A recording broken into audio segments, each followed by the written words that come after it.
When you hear hey voices. Hello, my friends, and welcome to or welcome back to the Dennis Prager Show.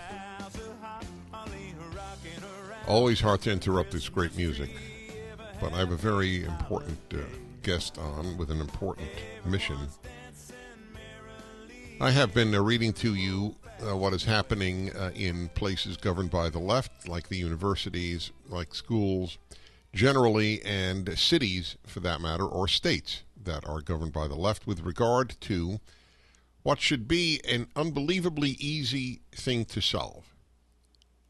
The question, there are complex parts to this issue, I fully acknowledge that, but this particular issue should be easy. If you are biologically a male, then you go to the men's room. If you are biologically a female, you go to the ladies' room. That you identify as the other sex, one can honor, one can respect, treat you beautifully, but but men's rooms and women's rooms are there on biological bases. Just as I presume that a woman who identifies as a man will still go to a gynecologist. Now, why would a woman who identifies as a man go to a gynecologist? Because she has a female body, or he has a female body, if you wish. So I have here Pastor Jack Hibbs, who runs a terrifically large and beautiful church, which I had the honor of speaking at. And he is the founder and senior pastor of the Calvary Chapel of Chino Hills, California. So he's helping to lead a movement to keep the bathrooms and locker rooms and sports places generally gender specific. All right, very simple. So it's a petition that needs to be drawn up and voted on by the people of California, which we can do. Because I live in California, which we can do here. So, Pastor Jack, it's great to have you on my show. Thank you. It's so great to be on. Oh, that's nice. It is nice. Thank you. And I had a great time speaking at your church. We loved having you. The people just enjoyed you. You did a great job, I have to admit. You have to admit. Absolutely. In other words, you don't really want to admit it. I sure do. Under constraint. All right, so let's first of all, how many signatories do you need, and how many signatures do you have? Great question. We need to get 500,000 in. How many do we have right now? We do not know. It's in the process of being counted. I can tell you this, Dennis, that it's kind of hard to believe, and I love the introduction to what you were saying.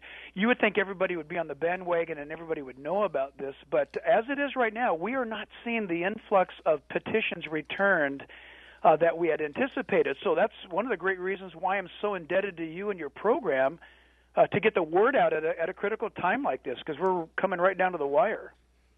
When is the wire? The wire is postmark date December 14th. So, yeah. However, Dennis, here's the good news about people in California who are registered voters. They can go to a website, Dennis. It's very simple now. They can go to a website, privacyforall.com. They can sign the petition right there, print it out at their home or their office, sign the petition, and mail it back to the address that is there on that website. And so a petition drive has never been made more easy to do. Right, so it has to be done physically. Oh, absolutely physically. There has to be a physical signing and a physical piece of paper mailed in. Correct. All right, so folks, you go to the website. First of all, say it again, and please know it's also at DennisPrager.com, so you don't even have to remember. But what is it? Yeah, it's privacyforall.com. All right, privacyforall.com. Correct. I read it, folks. It is not anti-anybody. There is no philosophical statement. It is simply common sense and common decency.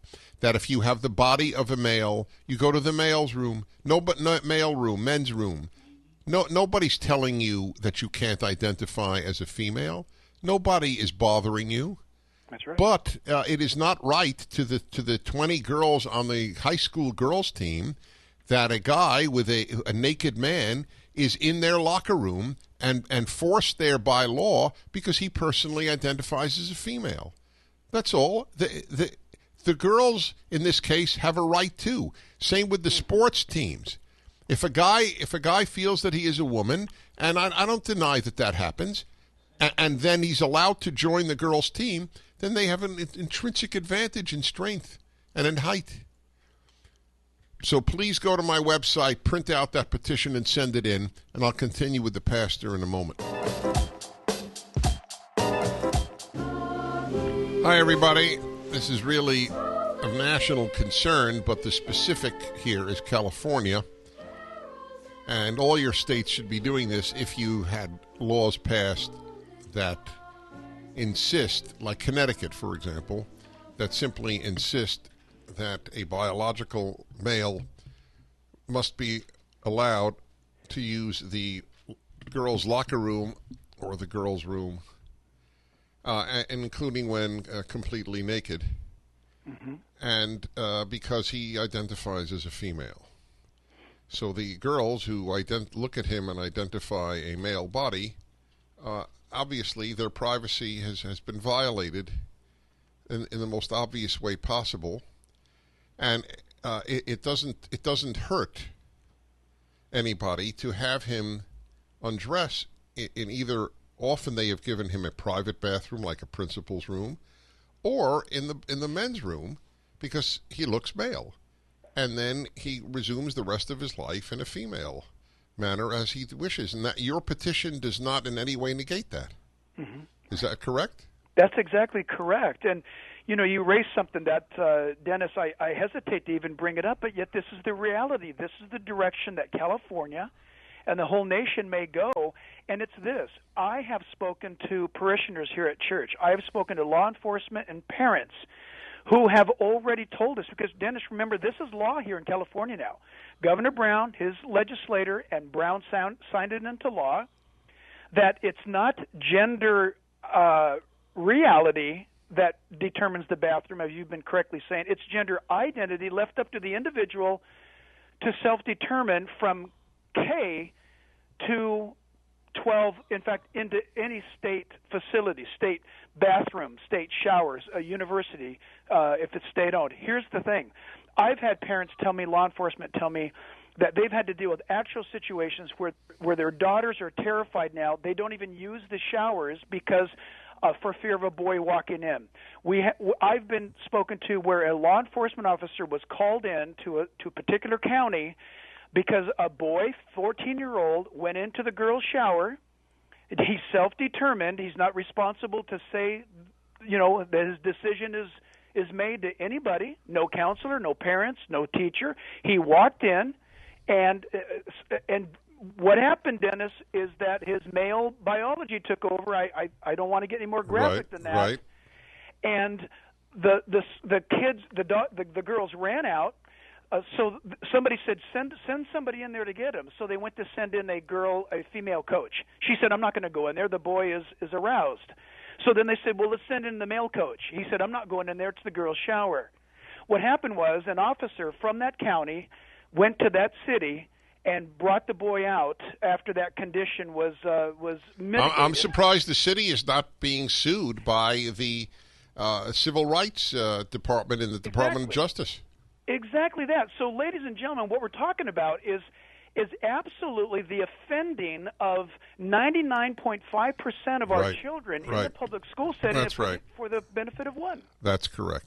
It's really not even 95. That's true. It's 99. It's 9,999 to 1. You're right. The official estimate of the full number, the generous number of transgendered people in the United States is a 0.3%. Yeah. 1/3 of 1%. So that's 3 out of what is it? If it's 1 out of 300. 1 out of 300. Yeah. And for that, the other 299 have to have their normative lives uprooted. Well, and to make it more, I think, shocking, and I don't mean to be shocking, but reality, we've had young ladies in our church say, why isn't anybody asking us what we feel about it? Because what really happened was, the governor of California, Jerry Brown, he signed this into law. This never went before the California voter. This never went before the parents or grandparents. It's our kids, and yet our government has sovereignly made this decision without ever putting it to a vote. And that's why the petition, Dennis, is so important. We're simply asking to get this on the ballot in November of 2016. Yeah, but it'll win. You see, most people agree with you, but they're not fighters. This is something that I've learned long ago in life. There are more fighters for bad ideas than there are for good ideas. Yeah. I don't know why that is. I really don't. But it is just a fact. Well, listen, I will help you, and I'm going to announce again. So let's do two things. First, explain. Yeah. Folks, if you're in California and you're registered to vote, all you have to do is sign the petition. And what you do is you download it, you print it out, and then sign it and mail it. And it's all you have to do, but it's a very big deal. And if we don't get 500,000, it's an announcement that really people don't care, and it's a bunch of right-wingers who are making it a big deal. But the truth, that's the way it'll be shown. Mm-hmm. So there's a lot at stake here. Whereas if it does go on the ballot, of course it'll pass. The vast majority of people think it's an absurdity, and it has nothing to do with being anti a transgendered person. It has nothing to do with that. Right. It's solely to use common sense. Okay, so the name again is? privacyforall.com. Very simply, you can go there, as you just said, you can go to that website, print it out, sign it, mail it in. You've done your right. You have done. Listen, Dennis, you and I are big fans of the prophet Isaiah. In Isaiah chapter 10, verse 1, there Isaiah says, "Woe to those who write misfortune for the people and bring grievous decrees to the land."